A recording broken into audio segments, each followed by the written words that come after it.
Hello guys, welcome to study and news hub channel. तो आज की इस वीडियो में हम CCSE और NEP 2020 BSc फर्स्ट सेम दिसंबर 2021 मैथमेटिक्स का क्वेश्चन पेपर डिस्कस करेंगे। Differential calculus and integral calculus का, यानी जिसकी हमारी सॉल्यूशन सीरीज चल रही थी वो डिस्कस करेंगे। इसमें हमारा सेक्शन में very short answer type complete हो चुका है, section B short answer type भी कंप्लीट हो चुका है, और लास्ट टाइम पे हमने section C long answer type start करा था। तो इसमें हमारा question number 9 Lagrange's mean value theorem वाला हो चुका था। तो आज हमारा क्वेश्चन नंबर 10 है, find the radius of curvature of r is equals to a e की पावर थीटा कोट एल्फा। तो इसकी हमें रेडियस ऑफ कर्वेचर निकालनी है। तो रेडियस ऑफ कर्वेचर का एक फॉर्मूला होता है, डायरेक्ट उसके फॉर्मूले के अंदर जो है उनकी हमें वैल्यू निकाल के डायरेक्ट पुट कर देना है और सॉल्व करके हमारा इसका आंसर आ जाएगा। तो निकालते हैं, चलो। तो सबसे पहले हम लिखते हैं इनमें गिवन क्या है। गिवन है हमारा r is equals to a e की power theta cot alpha. Find out क्या करना है, रेडियस ऑफ कर्वेचर को रो से डिनोट करते हैं, हमें वही फाइंड आउट करना है सॉल्यूशन। तो हमें पोलर फॉर्मूला पता है रेडियस ऑफ कर्वेचर का, ये हमारा पोलर फॉर्म में है आर और थीटा की फॉर्म में, तो इसलिए हमने पोलर फॉर्मूला यूज़ करा है। इसमें अलग अलग कार्टेशियन वाला अलग फॉर्मूला है, ऐसे 3-4 फॉर्मूले हैं, उनके अकॉर्डिंग क्वेश्चन हो जाता है। तो हमारा फॉर्मूला इसका क्या है, rho is equals to R square plus D R theta square की whole power 3/2 upon R square plus 2 D R over D theta का square minus R D square theta over D theta square, D square R over D theta square. तो ये हमारी question number A मान ली हमने सबसे पहले ये main फॉर्मूले को। अब इक्वेशन नंबर 1 से हमारे पास क्या है, आई इज इक्वल्स टू ए ई की पावर थीटा कोट एल्फा। अब हमें इसमें किस किस की वैल्यू चाहिए, आर की चाहिए, वो हमें डायरेक्टली मिल गई। D R over D theta की चाहिए और D square R over D theta की, डी थीटा स्क्वायर की चाहिए। तो यानी फर्स्ट डिफरेंशियल की भी चाहिए, सेकंड डिफरेंशियल की भी चाहिए। तो पहले फर्स्ट डिफरेंशियल निकाला, इसे थीटा के रिस्पेक्ट में डिफरेंशिएशन किया। तो ए कांस्टेंट है, एज इट इज़ रहेगा। ई की पावर यानी कुछ भी उसका डिफरेंशिएशन वही आता है, तो ई की पावर थीटा कोट एल्फा। अब थीटा यहाँ पे है तो थीटा के साथ cot alpha, theta cot alpha का भी होगा डिफरेंशिएशन। कोट एल्फा कांस्टेंट है, एज इट इज़ आ गया, थीटा का 1 हो गया। तो D R over D theta हमारे पास आ गया ए की power theta cot alpha cot alpha. ये कोट एल्फा पावर में नहीं है, अलग से है।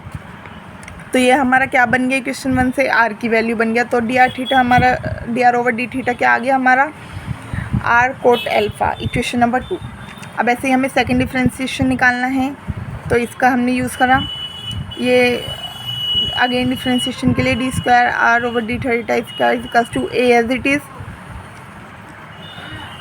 और क्या नाम कोट एल्फा भी एज इट इज़ है, और इसका भी ई की पावर थीटा जो भी है उसका डिफरेंशिएशन वही आता है। तो ई की power theta cot alpha into cot alpha as it is.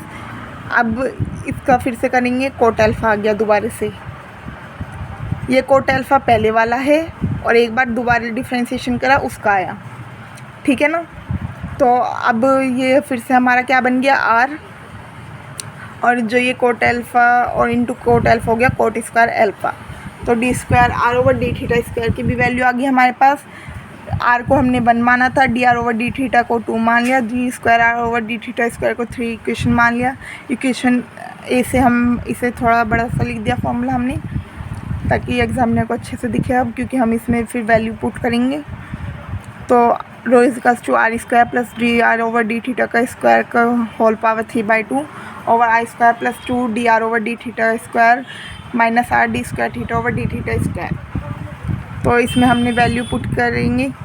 हमें आर की वैल्यू पुट करने की ज़रूरत ही नहीं, क्योंकि ये भी हमारे आर में है, ये भी आर में है। तो आर की वैल्यू अगर हमारी कट हो गई तो हम लास्ट तक कट करने का ट्राई करेंगे, और जब कट नहीं हुई तो हम रख भी सकते हैं, पुट करना ना करना हमारी मर्जी है।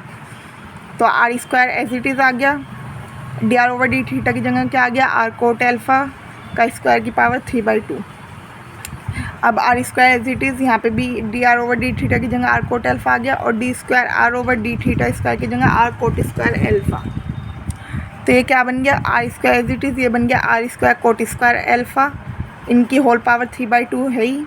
Are square as it is हो गया ये 2 R square cot square alpha, R का भी स्क्वायर हो गया, कोट स्क्वायर का भी एल्फा हो गया, cot square alpha minus R की मल्टीप्लाई आर स्क्वायर और कोट स्क्वायर एल्फा है ही हमारे पास। तो देखो ये 2r² कोट स्क्वायर अल्फ़ा है, ये r² coat square alpha minus के है, तो ये इसमें से एक माइनस हो जाएगा, तो खाली क्या बचेगा, r² कोट स्क्वायर अल्फ़ा नीचे।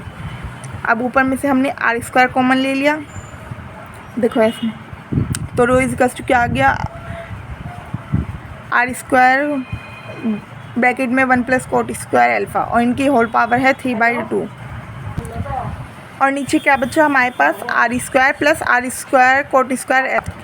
तो अब ये 3/2 पावर हमने अलग अलग कर ली, r² के मल्टीप्लाई में भी आ गई 3/2 पावर, और 1 प्लस कोट स्क्वायर अल्फ़ा के ऊपर भी आ गई 3/2 पावर। तो ये हमारा 2 से 2 कट गया, तो r³ बच गया, और नीचे r² है ही एज इट इज़, नीचे वाले में से भी हमने r² कॉमन ले लिया, तो 1 प्लस कोट स्क्वायर अल्फ़ा बचा। तो ये 1 प्लस कोट स्क्वायर अल्फ़ा हो गया कोसेक स्क्वायर अल्फ़ा, और नीचे भी कोसेक स्क्वायर अल्फ़ा, क्योंकि 1 प्लस कोट स्क्वायर थीटा होता है कोसेक स्क्वायर। तो हमने इस फॉर्मूले का यूज़ करके कोसेक स्क्वायर अल्फ़ा बन गया 1 प्लस कोट स्क्वायर अल्फ़ा दोनों जगह, और r² था नीचे, ऊपर r³ हो गया। तो 2 पावर से ये इसकी 2 पावर कट गई, तो ऊपर खाली r बचेगा। ऐसे ही अब अगले केस में होगा कि कोसेक इसकी पावर भी 3/2 है और इसकी 1 है, तो यहाँ पे 1/2 आ जाएगा, देखो। तो ये r बचे खाली, और अब कोसेक स्क्वायर अल्फ़ा था, यहाँ कोसेक स्क्वायर अल्फ़ा था, तो ये पावर हमने बाहर ले ली, तो 2 × 3/2 हो गई, तो 2 से फिर 2 कट जाएगा, तो ये कोसेक क्यूब अल्फ़ा बन जाएगा, और नीचे कोसेक स्क्वायर अल्फ़ा। तो इसमें भी 2 पावर से 2 पावर कट हो जाएगी, 1 पावर बचेगी, तो क्या आ गया, रो हमारा r कोसेक अल्फ़ा। तो ये हमारा इस क्वेश्चन का आंसर है। इस तरह से ये क्वेश्चन कर सकते हैं। आगे नेक्स्ट वीडियो में नेक्स्ट क्वेश्चन आएंगे। इस पेपर के बाद मैं आपके साथ कुछ क्वेश्चन पेपर शेयर करूँगी, पहले 3rd सेम के, ताकि उन आगे वाले बच्चों को एटलीस्ट क्वेश्चन पेपर तो मिले इतने ट्राई करने के लिए। और उसके बाद फिर हमारी केमिस्ट्री की सॉल्यूशन सीरीज़ आएगी। ठीक है गाइस, इस वीडियो में इतना ही, नेक्स्ट वीडियो में हम आगे का कवर करेंगे। See in the next video, like share comment subscribe and don't forget to press the bell icon, ताकि मेरी वीडियोस आप सभी के पास सबसे पहले पहुँचे। Stay tuned with study and news hub. Bye bye guys.